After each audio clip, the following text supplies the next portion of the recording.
Nos encontramos con el ingeniero Juan Goenaga, quien es el gerente de Inversora Manare, quien ha adelantado en el departamento de Casanare múltiples proyectos de vivienda y nos va a contar en qué ha cambiado el tema de la política de vivienda, cómo se hacía y cuál sería una solución para tratar de desentrabar todos esos procesos que hay respecto a vivienda de interés social en el departamento de Casanare.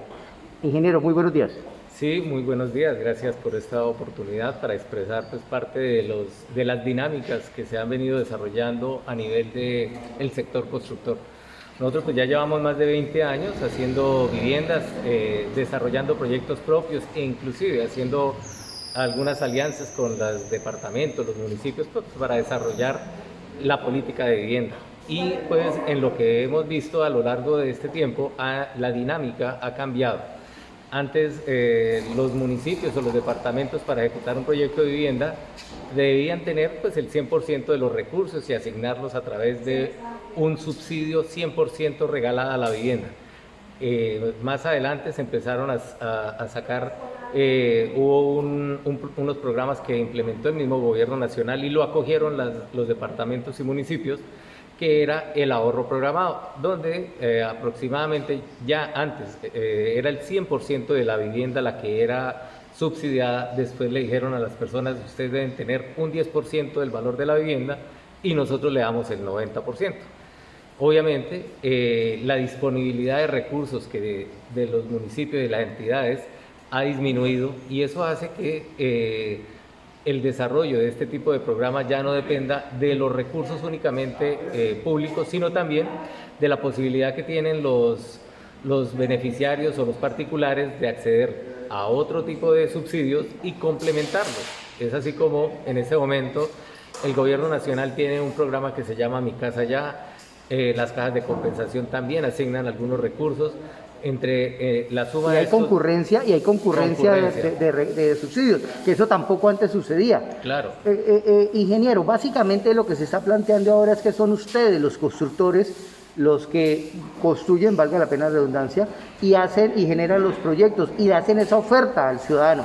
Y el ciudadano con los subsidios lo que hace es cancelar este tipo de programas. Ya no tiene que el Estado estar metido en estos temas. ¿Qué visión hay para el departamento? O sea, ¿qué piden ustedes los constructores o garantías para poder desarrollar ustedes los proyectos y que se consoliden esos subsidios?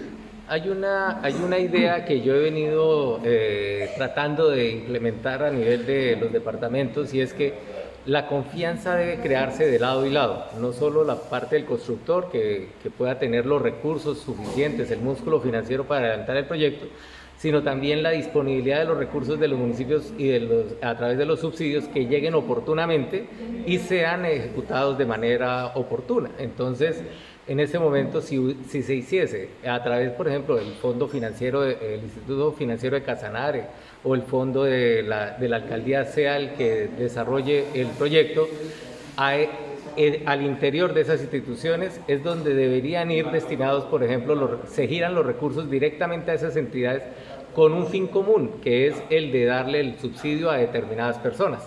Entonces, si le asignan a un proyecto de 100 subsidios, de 20 millones de pesos, esos 2.000 millones de pesos no se los entreguen inicialmente al constructor, sino déjenlos allá en calidad de depósito, en garantía, y una vez se vayan desarrollando, vayan desembolsando los recursos. Como una fiducia. Exactamente, porque es que las fiducias no funcionan muy fácil en este tipo de municipios o de departamentos donde no existen esas entidades fiduciarias.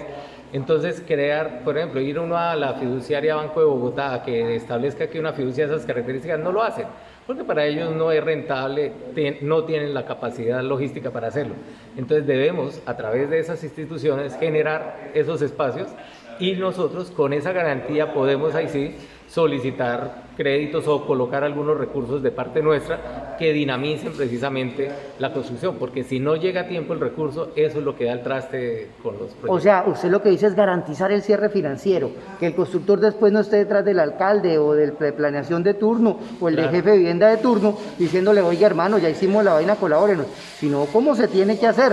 O sea, la gente consigna su fiducia o consigna a un fondo, y en ese fondo se dan los recursos al constructor en la medida que se entreguen los apartamentos apartamentos. Claro, porque eso se pueden ejecutar de manera inmediata simplemente con la solicitud de desembolso, mientras que si se sigue llevando como se está llevando a través de las entidades, de manera directa, pues requiere unos trámites de la Secretaría de Hacienda, de Tesorería, una cantidad de cosas que son las que, obviamente, por los mismos trámites que son pues de ley, porque tampoco es un tema de que no lo quieran hacer, sino que así son las cosas, eso entorpece y hace que pues, los proyectos fallen, y por eso es que hay una mala fama de que los proyectos donde se meten las entidades territoriales fracasan.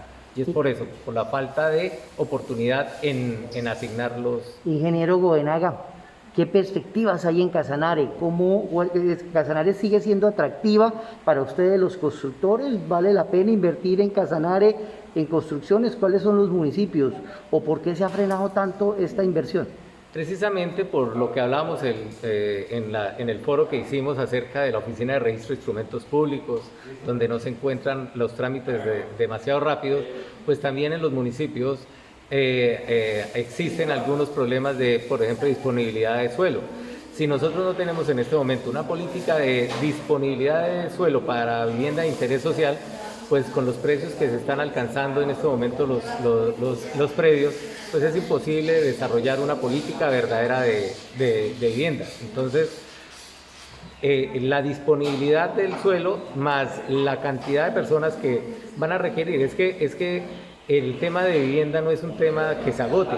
Cuando tú tienes un hijo que va a cumplir los 18 años, ya de ahí en adelante es un posible comprador para una vivienda, porque él tiene que formar su hogar y se tendrá que independizar. Entonces siempre va a haber esa oferta y esa demanda para ese tipo de Yopal es pionero en la formulación de políticas públicas de vivienda.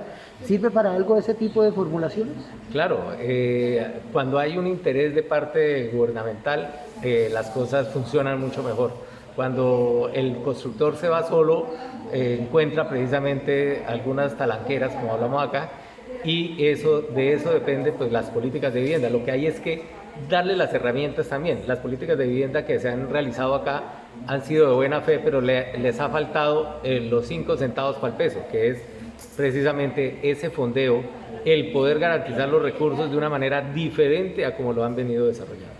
Ingeniero, mil gracias, y esperemos que entonces la política pública en vivienda, que ya la tiene el municipio de Yopal, que le hace falta al departamento, pues empiece a darle ese dinamismo a la construcción. Recordemos que la construcción mueve todos los sectores y es el motor de cualquier tipo de reactivación económica. Mil gracias. Muchas gracias a ustedes.